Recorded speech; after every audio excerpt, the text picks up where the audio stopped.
નમસ્તે વિદ્યાર્થી મિત્રો, આજે આપણે જોઈશું વિજ્ઞાન અને ટેકનોલોજીની અંદર ચેપ્ટર નંબર 11 વિદ્યુત. એની અંદર બોર્ડમાં જે પૂછાય છે તે ખૂબ જ અગત્યનો પ્રશ્ન છે કે અવરોધોનું સમાંતર જોડાણ એટલે શું અને તેના સમતુલ્ય અવરોધનું સૂત્ર તારવો. આપણે જોઈ શકીએ છીએ કે આ પ્રશ્ન માર્ચ 2022 ની અંદર અને જુલાઈ 2023 ની અંદર પૂછાઈ ચૂક્યો છે. તો આપણે આની પહેલા ઓહમના નિયમ વિશે ભણી ચૂક્યા છે. તો એના આધારે આપણે પહેલા સર્કિટ ડાયાગ્રામ જોઈશું અને ત્યાર પછી તેનું સૂત્ર તારવીશું.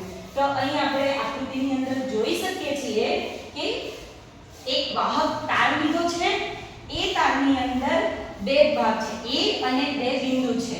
એ બિંદુની અંતે આપણે વચ્ચે R1, R2 અને R3 ત્રણ અવરોધો જોડ્યા છે.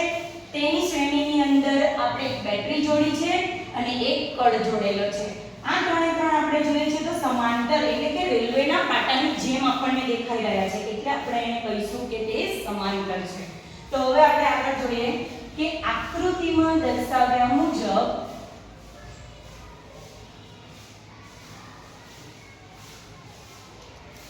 છેડા A અને B વચ્ચે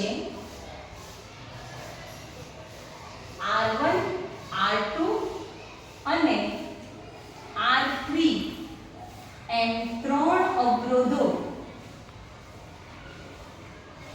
સમાંતર જોડેલ છે. તો આવો મિત્રો આપણે સૌપ્રથમ તેની વ્યાખ્યા જોઈએ કે સમાંતર જોડાણ એટલે શું. ખૂબ જ સરળ વ્યાખ્યા છે કે વાહકના બે છેડા વચ્ચે ત્રણ કે ત્રણથી વધુ અવરોધોને એવી રીતે જોડવામાં આવે કે જેથી તેમાંથી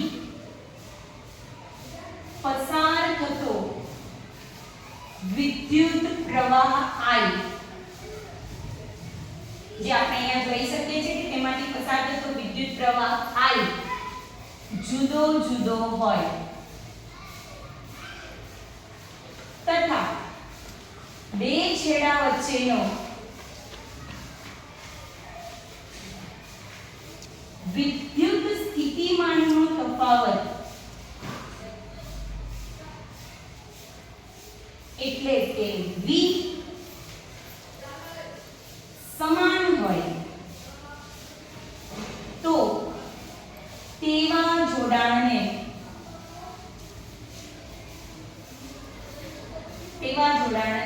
સમાંતર જોડાણ કહેવાય. ખૂબ જ સરળ વ્યાખ્યા છે. આપણે એકદમ સર્કિટ પરથી જ આ વ્યાખ્યા યાદ રાખી શકીએ છીએ કે વાહકના બે છેડા એટલે કે A અને B વચ્ચે ત્રણ કે ત્રણથી વધુ, અહીં આપણે ત્રણ અવરોધ લીધા છે એટલે ત્રણ કે ત્રણથી વધુ અવરોધોને એવી રીતે જોડવામાં આવે કે જેથી વહેતો વિદ્યુત પ્રવાહ કેવો છે, જુદો જુદો, એટલે કે I1, I2 અને I3. પરંતુ તેમાંથી બે છેડા વચ્ચેનું વિદ્યુત સ્થિતિમાનનો તફાવત એટલે કે વોલ્ટેજ ડ્રોપ જે છે તે કેટલો છે, V, એક સમાન. તો તેવા જોડાણને કહેવાય છે સમાંતર જોડાણ. હવે તેના માટેનું આપણે સૂત્ર તારવીશું. સૂત્ર તારવાનું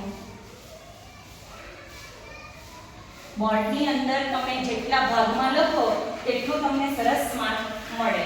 તો હવે આપણે કરીશું સૂત્ર તારવાનું. તો સૌપ્રથમ આપણે જાણીએ છીએ તેમ ઓહમના નિયમ મુજબ ઓહમનું સૂત્ર છે V = IR. I ને આપણે કરતા બનાવીશું એટલે I = V/R. આ આપણું સૂત્ર બની જશે જેને આપણે કહીશું સમીકરણ નંબર 1. હવે R1 માંથી પસાર થતો વિદ્યુત પ્રવાહ I1 = V/R1. વોલ્ટેજ જે છે તે સરખો છે એટલે આપણે એને V વડે દર્શાવીશું. આ થઈ ગયું આપણું સમીકરણ નંબર 2.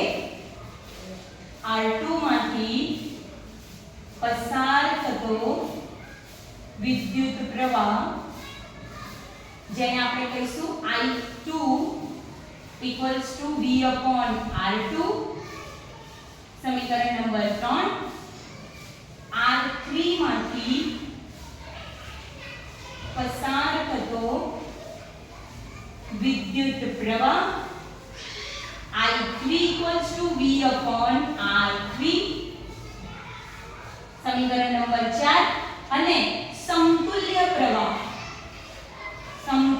પ્રવાહ I બરાબર I1 plus I2 plus I3 આવું આપણું સૂત્ર છે માટે હવે આપણે સમીકરણમાંથી કિંમત મૂકીશું V upon R equals to V upon R1 plus V upon R2 plus V upon R3 માટે અહીંયાથી આપણે V કોમન કાઢીશું એટલે V upon R is equal to 1 upon R1 plus 1 upon R2 plus 1 upon R3 V cut થઈ જશે એટલે 1 upon R equals to 1 upon R1 plus 1 upon R2 plus 1 upon R3 આ જે સમીકરણ આપણને મળે છે તે સમતુલ્ય અવરોધ માટેનું સમીકરણ છે.